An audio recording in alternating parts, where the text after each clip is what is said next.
everyone, we are back to talk about my Africa, your Africa, our beautiful Africa. So today I am outside, I'll be taking a walk, I'll try to exercise to relax myself, and I'll be delivering what I have for you guys this week. Starting off with our coffee time. You know, have you ever wondered like those moments in your life where things changed and shift and you just start to see some huge change and evolution on yourself? Well, I myself had such kind of encounters. So there was this event prepared at the US Embassy by the lecture title Synergies between Benefit Corporation and Social Enterprise in challenging or like in tackling social economic challenge. And I was able to attend, I was really lucky enough to attend that amazing lecture. The speaker, Tebabu, the co-founder of three-part enterprise, Benefit Corporation for Africa, Blessed Coffee, and US Africa Diaspora Business Council. So about the energy, I was just so surprised to see there were a lot of curious Africans out there, young generation, asking questions, wanting to know, asking questions about why is not Africa growing as she's supposed to? What is it that we're supposed to do? What's wrong with the educational system? And the energy was so amazing. I was able to learn a lot of things from Tebabu's life, the journey that he took, all the challenge that he was able to pass, and the personalities that he was able to build. And I took the time to ask myself, really, what am I really doing in creating that life for my nation, for myself, for my family? What am I really doing in representing my continent, Africa? And it was like a critical moment. I was like, okay, now this is the moment you face the truth. So I was lucky enough to have few words. I also will show you guys how the event went. We'll mash it up and I'll see you after we see it. A son of a farmer who organized small coffee farmers cooperative union in the Oromia region, Tadessa Maskela. You need to check him out. He's a star. There was a movie made about him. And he single-handedly organized small coffee farmers, 29,000 of them, organized them under International Cooperative Alliance structure so that they can collectively produce and compete in the global market. That was 1999. So he was on that campaign. They brought him over to the US so he could talk to folks. He could talk to policymakers. I was in that meeting and he spoke about the plight, he spoke about the hardship the farmers are facing. It was heartbreaking. And I was listening, I was in the crowd. I'm a son of a farmer, indirectly or one or the other. And at the end, the people, they only had one question for them. About 200 people in the room said, where can we buy your coffee directly? He didn't have any answer to that. Coffee, that little bean discovered by Chaldees in Ethiopia, taken by the Yemen traders to Ottoman Empire. The Ottoman Empire took it to Asia and Europe. The Europeans took it to Latin America. Today it's Starbucks. And Chaldees emulating Starbucks today here in Addis. The cycle is amazing. Politically, socially, culturally, that journey is so fascinating. I buy coffee, my friends, my family, my friends buy coffee. And I said, why can't I help him sell his coffee to me, to my neighbors, my friends, and my family? And I saw that journey brings me today here. I buy coffee, and the money that I used to purchase the coffee cannot do injustice anywhere and everywhere. So there's a consciousness now on the rise. Thank you. Before I introduce myself, let me say thank you for the invitation. I live in the US. My identity evolves around Africa, the African diaspora. And everything I do, what I aspire to do, what I try to do, evolves around that Africa, my Africa, African Renaissance. So it kind of feels home. So thank you for, well, it's very difficult for me to really find the word to express who I am. I know what I wanted to be, and I know I am negotiating in life. Life says, no, you're gonna be this. And my point of entry to who I am at this current stage is storytelling. I was once upon a time aspiring African filmmaker. I've lived abroad. The African narrative is marginalized. The African story is told by someone else with different motive and agenda. And I was offended by that. I've lived in Europe, and I've lived in the US for a long time. And my initial reaction, because I knew so much about them. I knew so much about their heroes, their villains, their rivers, their everything. You know, I grew up in Piazza, Addis Ababa. The soundtrack of the soundtrack of my youth is Motown, literally. You know, and So I was so offended that the world did not know anything that is very relevant and core to my identity. The little they knew was created for a different motive.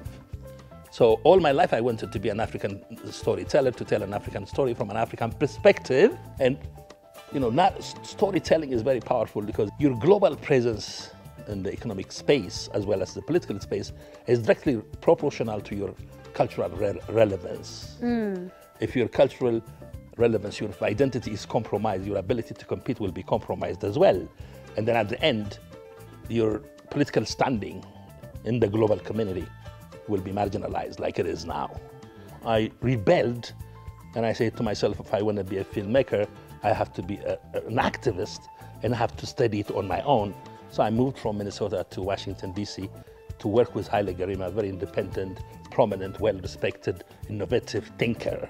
So I worked with him for 5 years and to learn about hanging out around his daily activities, working on his projects, attending his classes. So that was a wonderful learning space. And now I think I swim or I go back and forth, the social and economic convergence of Africa and the global market. So all that is to say, a very long answer to a simple question. No, it's not. I am in the process of being. I'm trained as a filmmaker. I'm trying to find my path. I'm trying to leverage my skills and my energy to get some sense of that. I would love to mention, the first time we met, it was at the U.S. Embassy. There was this program that you prepared, and I can't lie. When I was attending that event, I was in a very hectic situation, mentally. There were a lot of things that I had to finish. I was not feeling fine, again, mentally, but I was just locked into how you were explaining the path that you came. And I was so tuned in to how you were expressing yourself, because we were talking before we go, Rek, and you told me that it was energy, where you were transmitting that energy. So it cleansed me, if that gives sense. And I was like, oh my goodness, I'm so grateful. I'm so grateful I came here. I'm so grateful for meeting such kind of an amazing person. I'm so grateful. And I hope one day I'll be that kind of person for someone, Yeah. I thank you. I'm honored, but for the purpose of my safety, my comfort, I would like to say the journey I'm taking is amazing. Maybe by default, as one who rides an amazing journey, becomes by default amazing. But the amazing aspect of it is the journey that I'm partaking, not alone, with a whole lot of people around me. In Ethiopia, as far as I'm concerned, people sit in a circle, take a minute or an hour to sit and to say to each other, so how was your day? How are you? That is a moment we sit in a circle, we connect socially, we connect spiritually. It's a collective prayer, for lack of a better example. Coffee is what built us, put us together. In America, it's known as a fuel. When you say to an American, let's have coffee, it means let's go to work. In Ethiopia, it's like, let's sit down, let's have a conversation. How are you? So that awareness, market awareness, I said, how did that happen? How did the people of America think coffee came from Brazil? And it's a market of dollar. Marketing. It's a marketing, it's telling a story. Someone has told the story when we didn't invest in our story. So I said, okay, that's the first thing. So we need to retell our story.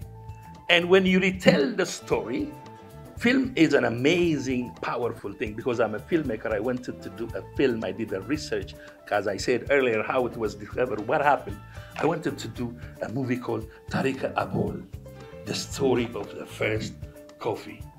I was lucky. I had a wonderful audience because I'm a communicator. I was linking with them physically, psychologically. I was looking at everybody. I was, gauging their energy.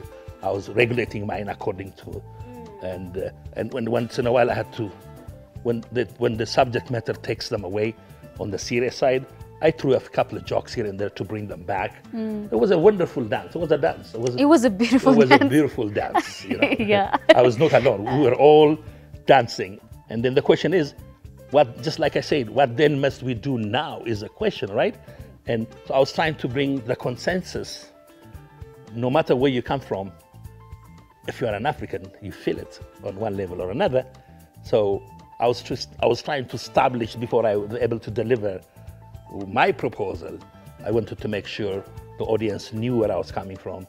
And so it was nice. I spent about 15, 20 minutes establishing the background, the context, establishing the foundation, and then it was easy to transact the rational aspect of my presentation. So my friends and I and a bunch of other friends, we thought of building this wonderful cottage coffee in the heart of Washington, D.C.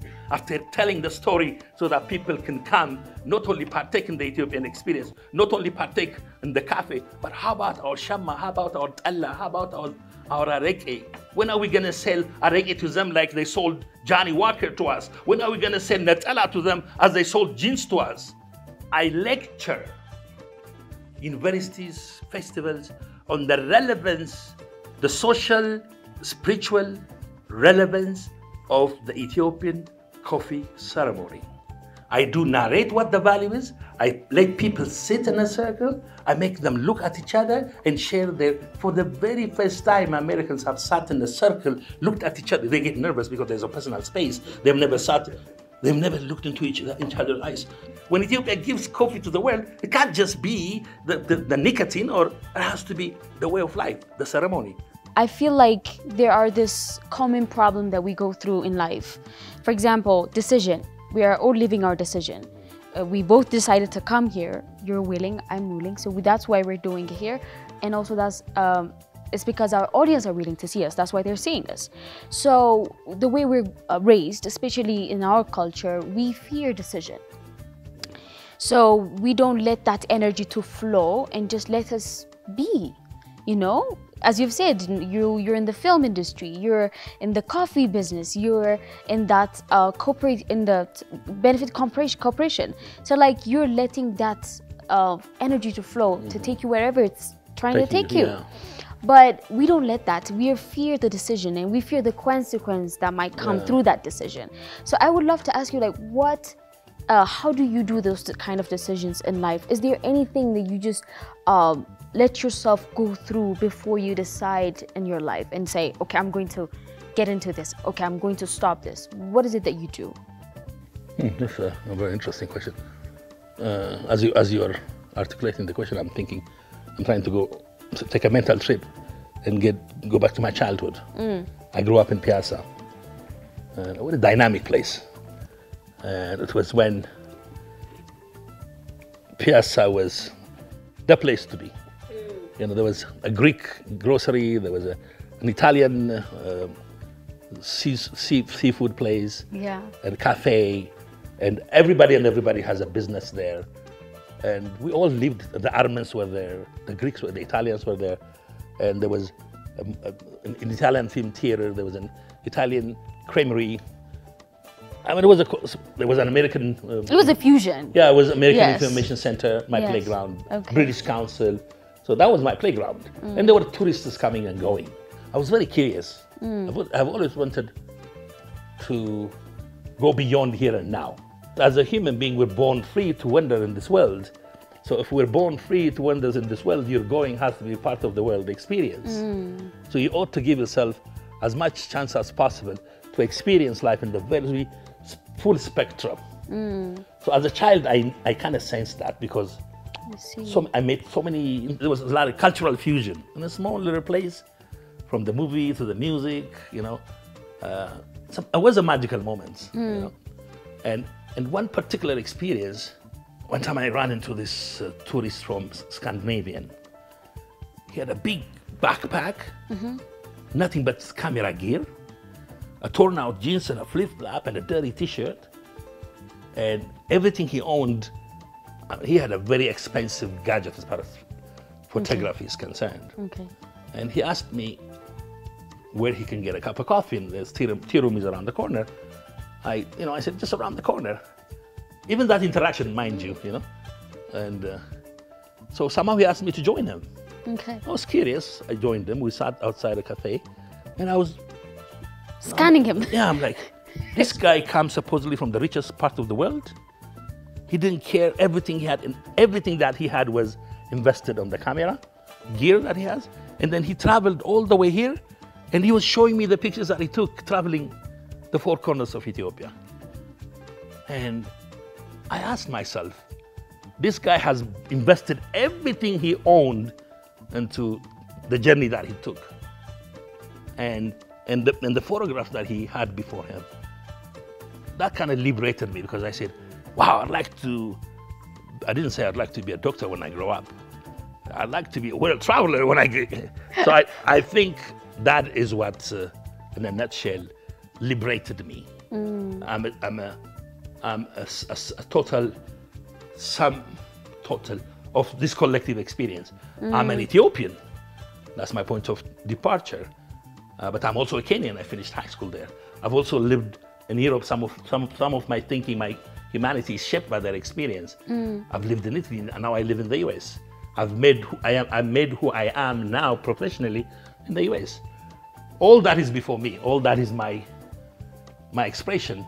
Yeah. So by default, I'm liberated.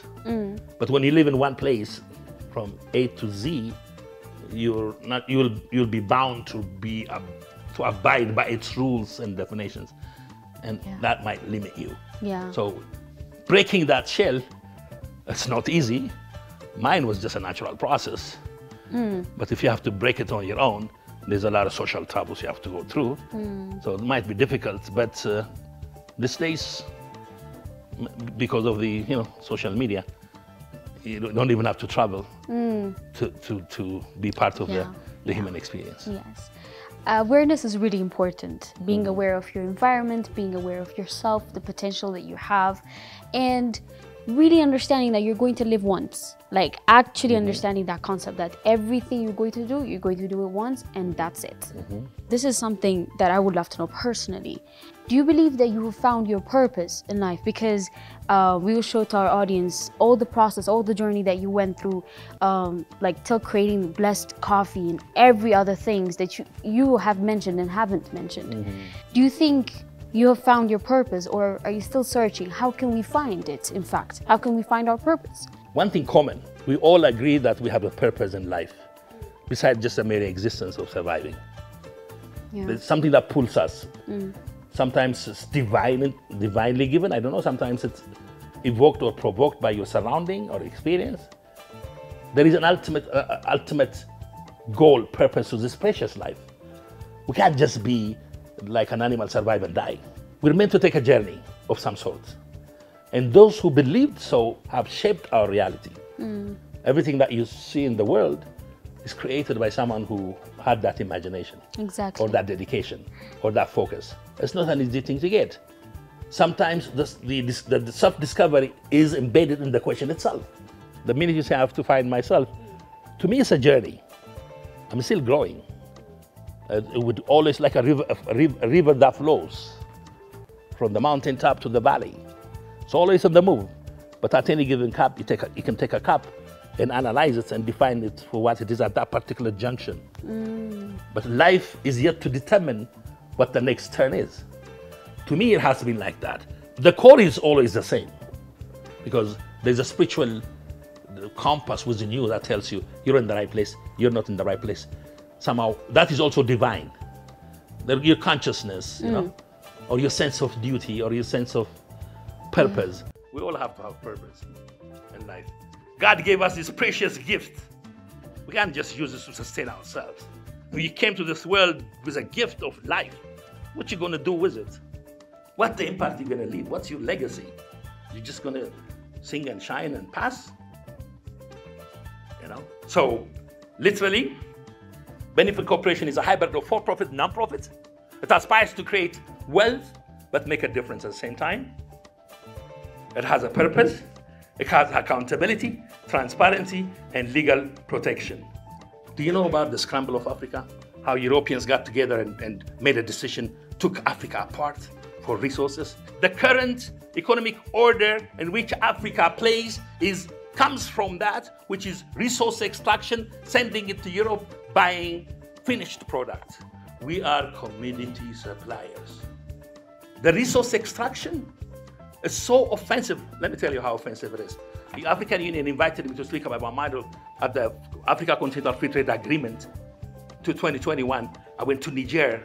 I was in a 6-star hotel. I went to have coffee. The coffee I was served in Africa was a coffee that came from Switzerland, Nestle. Went to Africa in a little fancy little bag. I said, wow.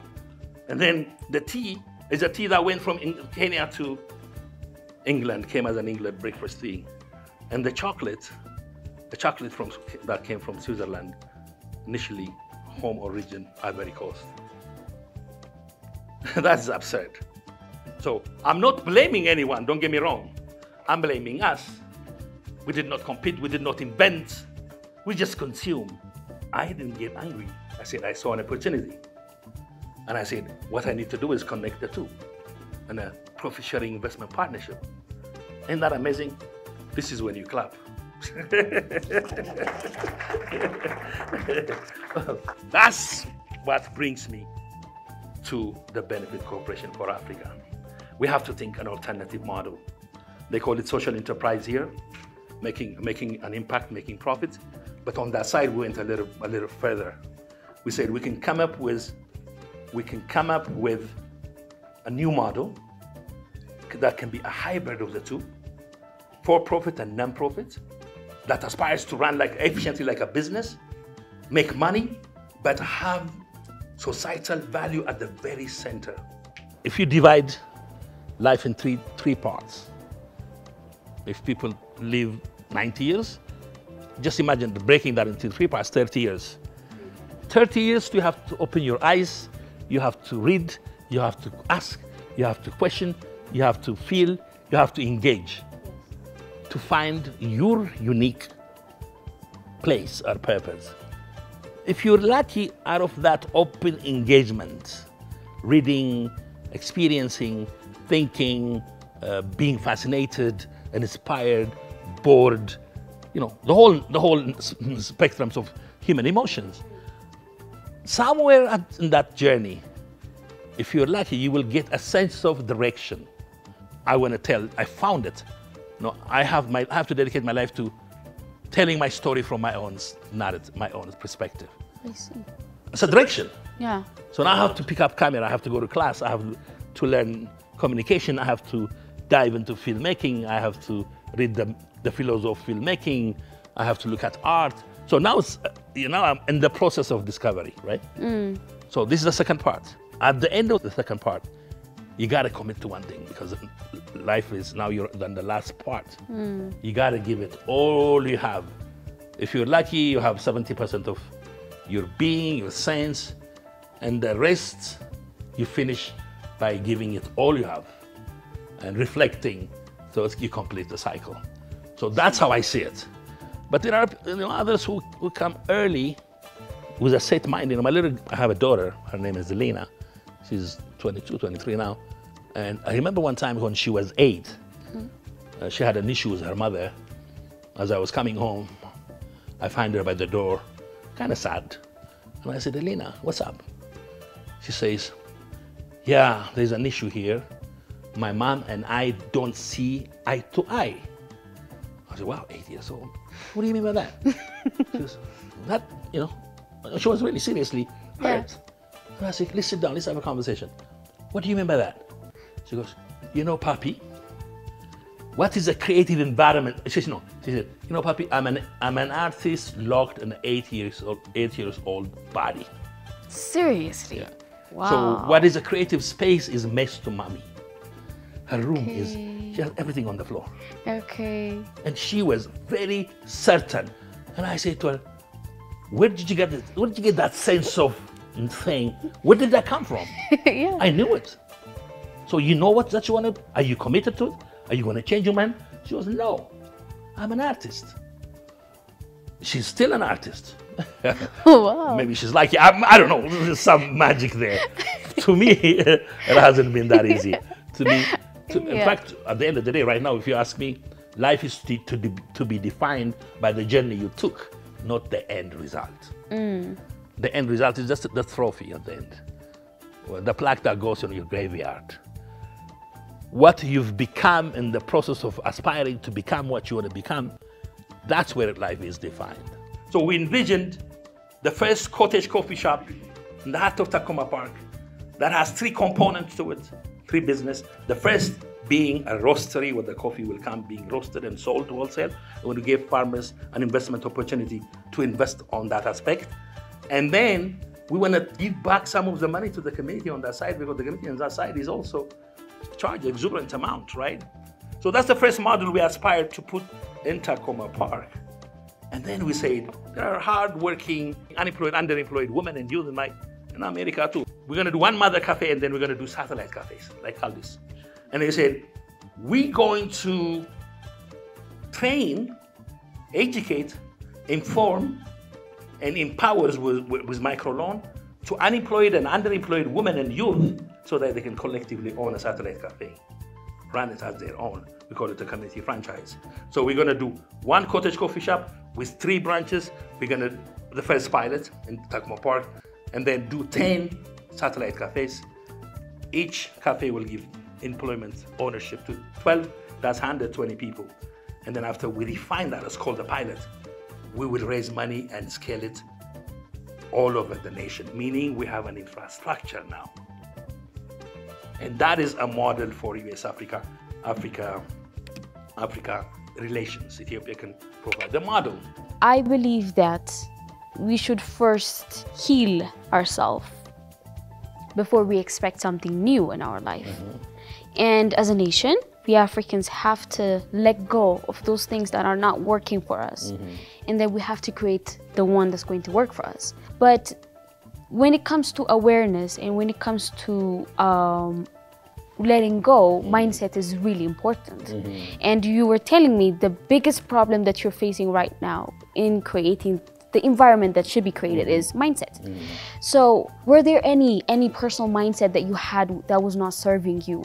If there was any, how did you just overcome that? That would help people, definitely. I come to an ancient Ethiopia where things are settled, people are very, very cautious, But one way or the other, either the mindset in Ethiopia has to break me or have to break it. Whenever there is a new idea, there is always that clash. Yeah. So I think at the end, there are 2 factors that will give you a breakthrough. The first is when the status quo is disrupted, that would look for a new idea. When the status quo works, nobody cares for a new idea. That is on the part of those who have to change their mind, to open their mind. From the part of those who are pushing the idea, they have to be bold, they have to persist, they have to show they cannot give up.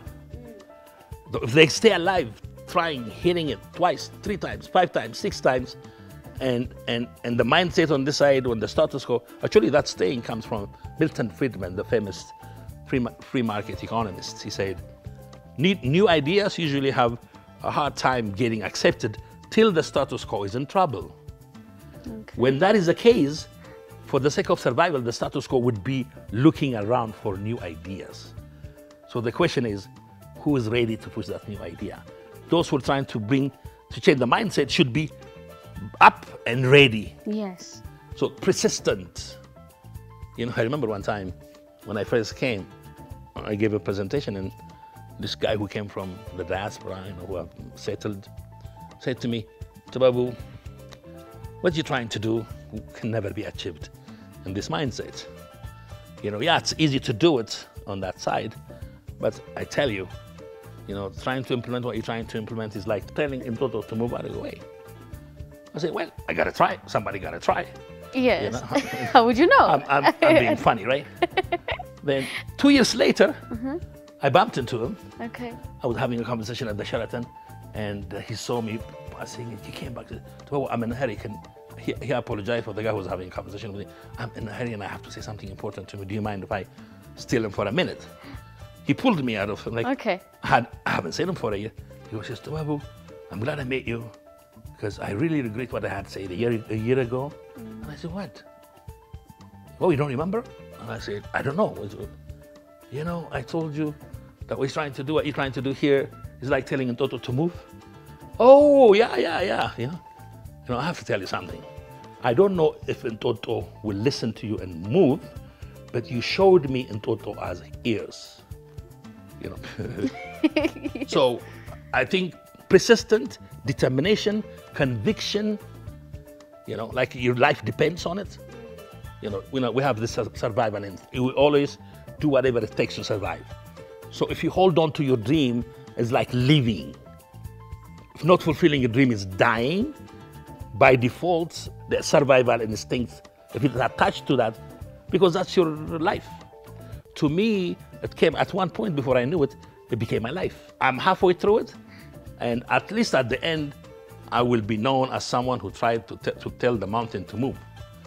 But it looks like the mountain is about to move. It already moved. Yeah, you know why? Not because of my arrogance, because of the fact that the status quo is confused.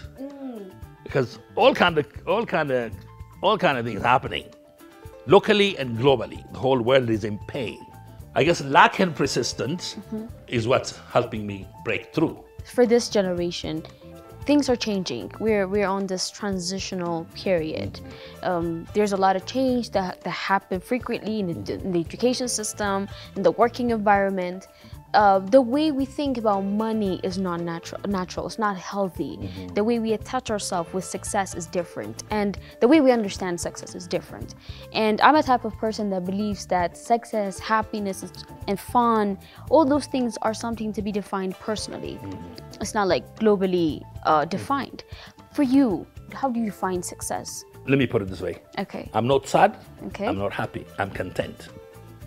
Explain, please. That's interesting. By default, when you say happiness, you're underscoring there's no sadness.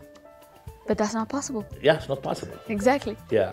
So life is packed with all kind of, and you're bound to experience them. You're not immune to them. You're supposed to bounce from one to another. You're supposed to cry. You're supposed to laugh. That is natural. You can't just choose to be happy because it's illusion. Elusive. It's not possible. Yeah. So what you can do is you can be content by finding the balance between the two. So success to me is directly proportional to how centered I'm in my balance. And you have to negotiate many factors in this equation. Your social, your political, your family, the whole 9 yards. If I evaluate what I've achieved from what I set out to do, life is a negotiation. This is what I wanted to do. This is what life will allow you. Life will say, okay, wait a minute, let's see. Okay, I'll allow you. It's a negotiation, right? Yeah. Whatever life gives you, hold on to that. Hold on to that and ask for more. At the end of the day, I've navigated what I wanted to do, what life made it possible. Exactly. So that is success to me. 2017, we went to the US Congress and we said, US-Africa trade relation has to be based on this, and the African diaspora has to be given the challenge or the opportunity to drive it. Here is a model we're going to present to them, and when we do it, we want you to change. Why do we run away from our home? Why do we have 60% of the doctors, medical doctors graduated from here, serve America? Why not serve both? You know? And so, literally, I'm not trying to be radical. The reality makes it make you radical. So we can awaken. The power is in you. You don't have to go. If you go to an America without being socially oriented, even there you're going to be a consumer, and you'll consume and shine and die. Period. Okay. So it's not where you live; it's what you do that matters. That's why benefit cooperation is important. Spiritual, social relevance. And material is also important. One cannot cancel the other one.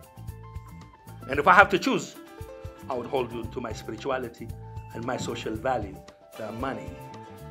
We all have this motto that we live by. You know, the things that we use to guide ourselves. What is the motto that you live by? I've never believed it from the beginning, but somewhere in my journey, I realized life is a balance, life is the moment, not life is a journey. You're defined in the journey, not in the end. The end is just a mere superficial point. There is no end in life, you know? So to me, I think I'm going to write a book someday. You should. That says, don't worry, there's nothing to it. Just enjoy yourself, there's nothing to it, right? And so sometimes my heart is broken. Sometimes I doubt myself. Sometimes I'm like, what the hell am I doing? You know, I'm self-doubt. And then the day before yesterday, I was in that space. Yesterday, I was rejuvenated. Yesterday was magical. And tomorrow is a promise. I'm looking forward to it. So, and in the moment I find time to reflect when I think, I'm articulating not my wisdom, not my knowledge, my confusion. Because clarity comes from confusion. You know? Yeah. And if you can sort your way through the confusion, you master it. You know, and if you expect to be life 100% pure and directional, you might be confused. That's unrealistic. Yeah. So I don't have any motto per se, but somewhere, I don't know where I started to do so, but somewhere, someplace, I say to myself, life is a journey. Enjoy the moment. Enjoy the moment. You know, happiness is very elusive, because happiness, and within its assertion, says that there's no pain. No, pain is always alive. Pain management is the trick, and pain management is, you know, knowing the fact that that's how it goes. In 2021, after so much hard work at ECA, we had 2 small coffee farmers cooperative union with 60,000 hard-working farmers. I'm looking into your eyes because you are numbers, you're magic. They are going to invest. They represent 300,000 people behind them. 5 households per farmer. 300,000 people. They're going to invest $25 per farmer. That's 1.5 million. See the power of. And I'm going to go bother my neighbors on that side, raise 1.5. We're going to do a roastery that will be owned by both. I know that you have built this personality through different sacrifice and choices and learning and unlearning. That whole evolution accumulated is who you are today, is who I am today. Right now, Africa is changing. Africa is now it's time for Africa. Africa has a lot of things that can be used, and storytelling is one of the things. You're doing what has to be done as much as you can. But to those people that are confused, but they know they have this potential inside them, they know that they can make a change. What is it that you have to say to those people, especially for the coming generation? Now that I'm in the end of the first phase and the second of the beginning. The second is for me going back to my initial journey of storytelling, because now I have a lot of story to tell. Because about 10 years ago, I dropped my bag, my camera bag. I said, I have to crack this problem before I tell a story. I owe it to the people, because if my telling story is self-grandizing, it's not worth it. So I said, I have to be part of the solution. I have to leverage what I have for the purpose of the service of those people who are marginalized. Maybe then I will earn the right to tell a story. My camera bag is still sitting in my house in a corner. Now I'm at the end of the first and the beginning of the second. I'm going through those old, deferred projects that I have on my shelf. And I've recently picked one, actually 2. We're in the phase of assembling talent and developing a synopsis, a storyline for the purpose of producing a documentary film called Brewing Change. If God comes today and blesses us with a cross and we all stand together, black brothers, we've only solved 40% of our problem. 60% of our problem is the fact that we are consumers in the global world. So we are going to present Benefit Corporation as an amendment to AGWA, to make AGWA work, to help the African diaspora take the opportunity and the challenge and make sure take an active role in advancing US-Africa policy as it's been. By the way, I urge you to go online, look at the brief statement that came from the White House about this initiative. You'll be amazed. You'll be amazed. The policy is already there. And when policy is there, we, the private sector, have to rise up. So, after proposing, and we're in a very good play, and then we're gonna go to this place called the National Press Club. That's where all the global media, print and broadcast is housed. If you want to tell the story to the world, that's where you tell it. So my goal is to have a press conference, have the diaspora, have my neighbors, everybody, my elected officials, the farmers, we all stand, make a pledge to change the world, leveraging the power of this social business, providing the Ethiopian diaspora an opportunity to showcase a model to advance US-Africa trade policy, so the Africans as well will. That is an amazing power, and each and every one of you are invited from where you sit.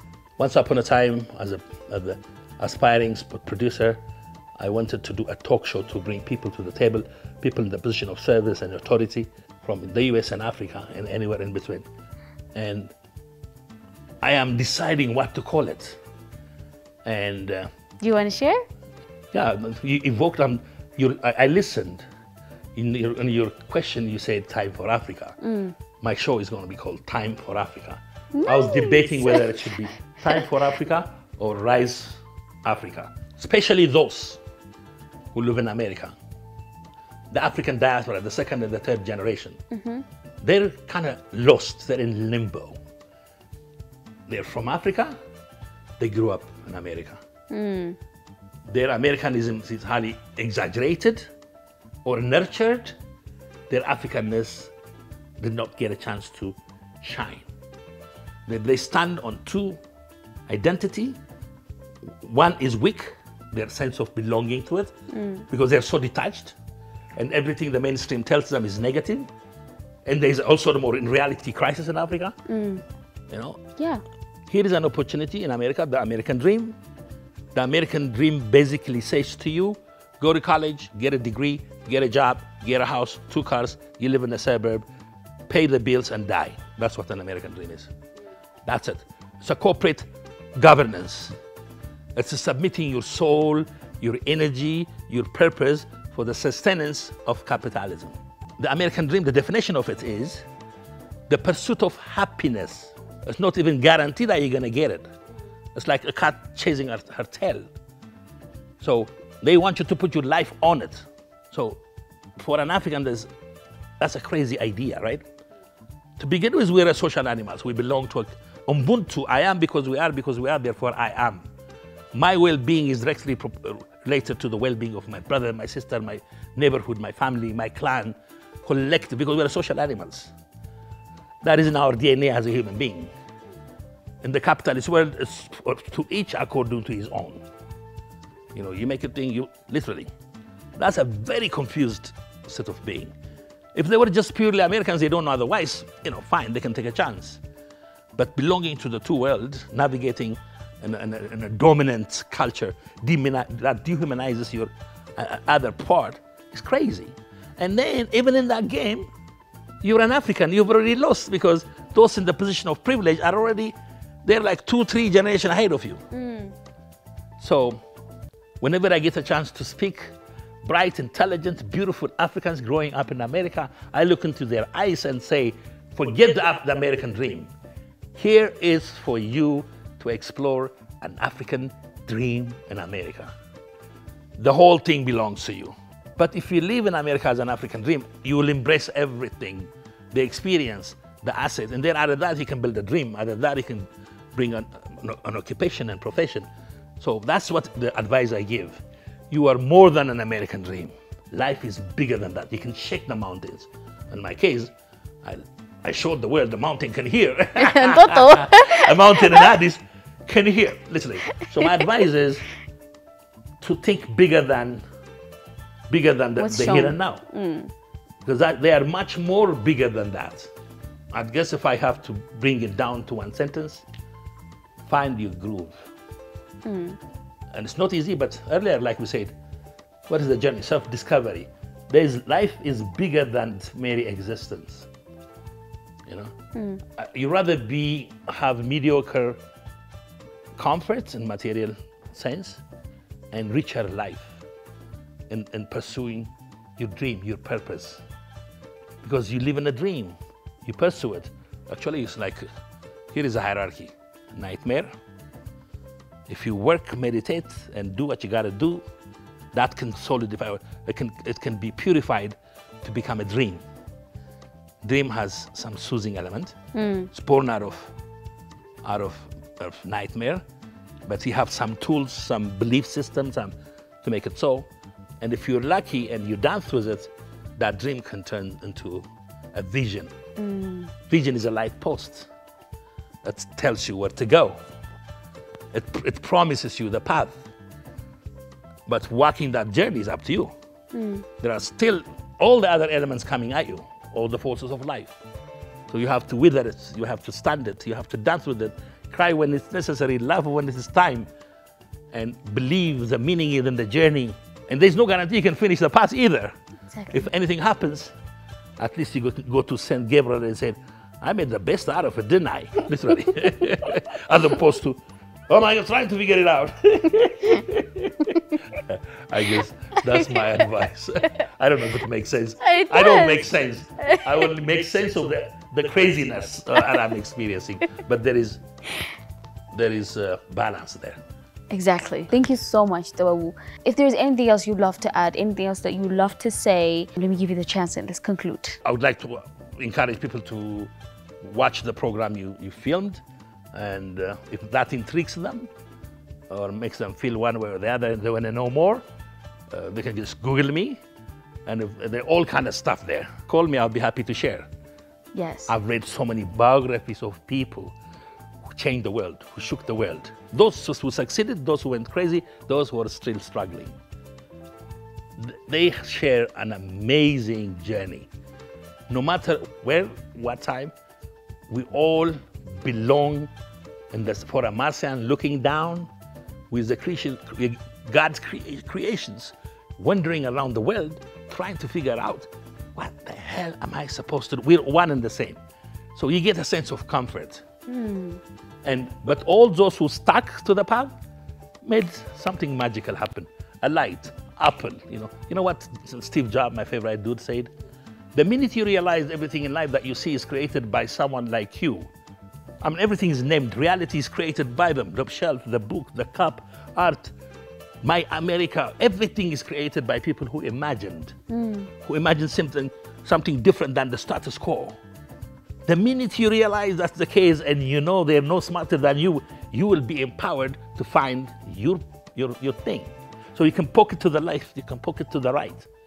Something is bound to come on the other side. That's what he said. They're not smarter than we are. They just ask, they just dare, they just bold, they're persistent. So we all have the right to poke our reality. Maybe something will pop on the other side, even if it doesn't. The audacity to live life by poking the status quo, to create your accent and to leave your footprint is magical. That's beautiful. Worth living for. I think I will stop right there. I stand before you, not necessarily because I'm great. Behind me, there are thousands of people who supported this initiative. But I'm a human being, I have a bias, and I have to tell you, my beloved wife, she stood behind me. And her name is, she said to me, let's go for it, what the hell? And in English I say, she is the backbone of my audacity. Thank you so much, Tebabu. I feel so grateful for having this conversation. I have no doubt we will meet with something much bigger with the movie and some other things, definitely. And again, thank you so much for coming. Wonderful. Till then, we'll keep our balance. Definitely. I mean, I've got inspired.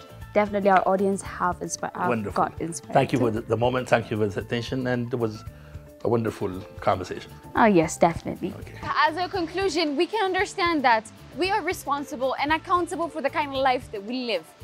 For Tebabu, the path that he chose is one of the things that he was able to use to take out his purpose, to leave for others, to be a blessing in general. But for us, it is our responsibility to find what is our purpose. What is it that I can contribute for my continent, Africa?